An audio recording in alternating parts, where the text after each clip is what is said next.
Hey guys, welcome back to Thunderdome Homestead. So if I were to tell you that Hurricane Ian is going to affect you, and you live in Texas, California, Washington State, Peru, India, Japan, would you believe me? Hold on a second. Because if you wouldn't, I got some news for you. So stay tuned. So, we can all agree that Hurricane Ian has done some pretty good damage to Florida, the Carolinas, and potentially some of the surrounding states. And that does suck for them. And my prayers go out to them. Anybody that needs help and assistance down there. Matter of fact, Bear Independent, if you're not subscribed to him, you should be. He has a ministry called Grindstone Ministries, and they deployed to the the tornadoes down in Kentucky. They do a lot of disaster management. They help people that insurance won't help rebuild their homes and things like that. So they do a lot of awesome charity work. So if you're looking for somebody to donate to, forget the Red Cross. Those people, you don't know where your money's going to when you donate to people like that and organizations like that, because it could just be going to line somebody's pocket. I can attest to what I've seen, that Bear Independent and Grindstone Ministries, that's not the case. Those guys go down there, they rent equipment, and they bust their asses, and they help lots and lots of people. So, that is something worthy to donate to if you're looking to try to help people down there. Sorry about that side note. Anyway, so all of the things that have happened down there, you're probably still wondering how that's going to affect you. I'm about to tell you. So, in that area, I don't know the extent of the damage. I've not been able to find any information on that. But there is one of the largest fertilizer production plants in the United States that accounts for approximately 50% of the fertilizer for the United States and 12% of the fertilizer for the world. Kind of a big deal. I don't know the extent of the damage. I don't know how long this plant is going to be offline, but for right now, it's down for the count.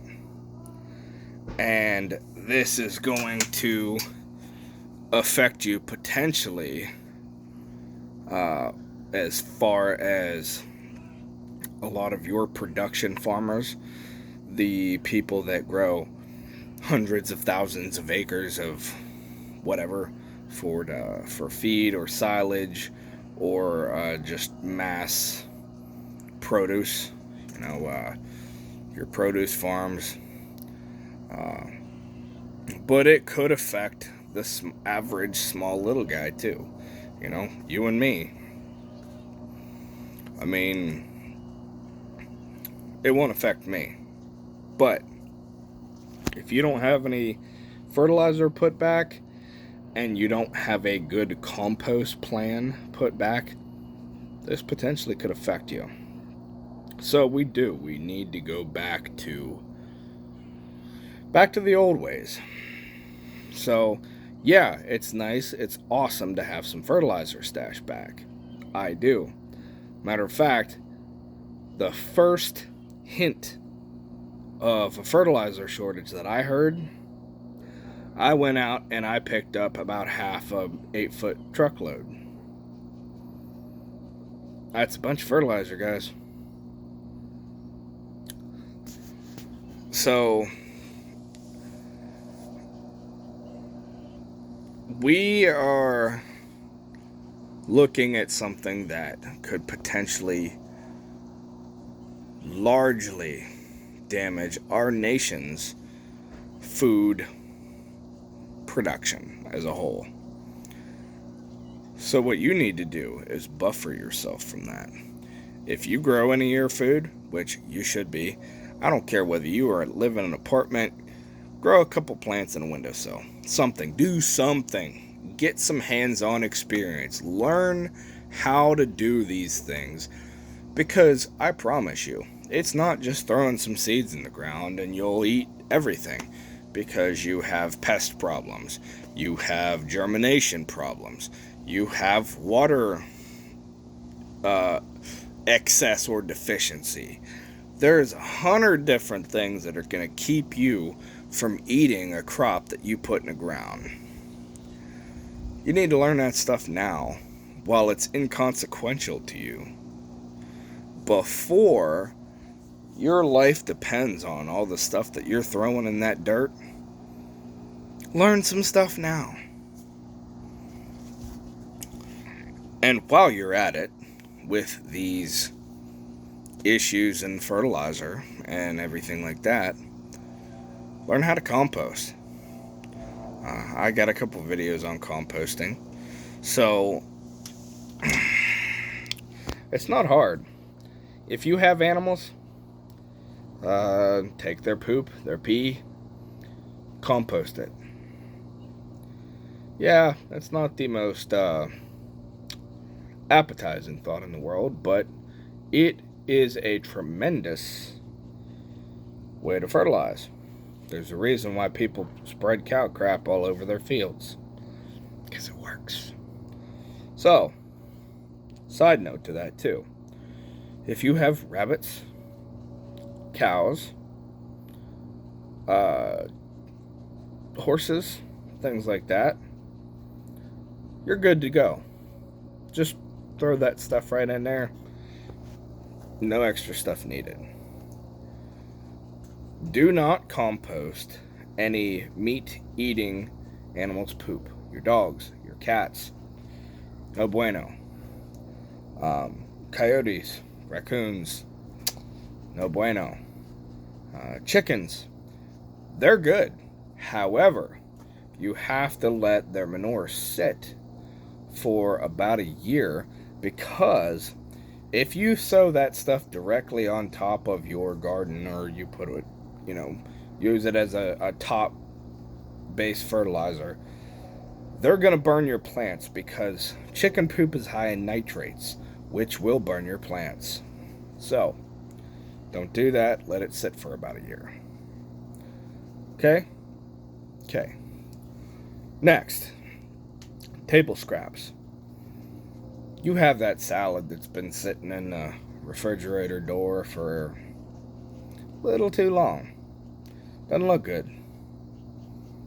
Instead of throwing it in a trash can, chuck that stuff in a bucket, send it out to compost. You have lawn trimmings. Some of that stuff, depending, because if you have a high weed count in your yard, and it's not just grass, that may cause excessive weeds in your garden. And if you have any sort of chemicals and stuff, that could potentially kill your plants. Another thing I like to do is I rake up all my leaves and I throw them in a big pile in my compost. On top of that, they have those brown paper Home Depot bags that you can get to rake your leaves up into and set them out for the trash guy, for all the people that live in town. I run into town and I grab all of them. I'll fill my truck bed full of bags of leaves, and I'll empty them out into my compost bin, and I will dump them, and I'll use the brown paper bags to start fires with. So I get two uses out of something for free. I go and I pick up leaves, and it actually helps me in 3 ways. The third way is I plant potatoes in it. That is by far my favorite way to plant potatoes, because um, I live where I plant potatoes is kind of wet. Okay, and when I plant them, there's just a lot of stuff going on there. So I prefer to plant them, and I have a big old pile of leaves. I rake some of them leaves out of the way, drop some seed potatoes down in there, and I cover them back up. That's where I plant my potatoes, and that's where I've gotten the vast majority of my potatoes this year from. So there's that. There's also, like I said before, table scraps. There's all kinds of stuff that you can compost. But that's a lost art that a lot of people are going to need to learn, especially if we don't have access the way we think or feel we should to chemical fertilizers such as this. So, and any chance you can become more independent from the system that is actively breaking down, deteriorating, being attacked or destroyed intentionally, whatever you want to see it as, the better off you'll be. So, you got something out of this, like, share, subscribe, and I'll talk to you later.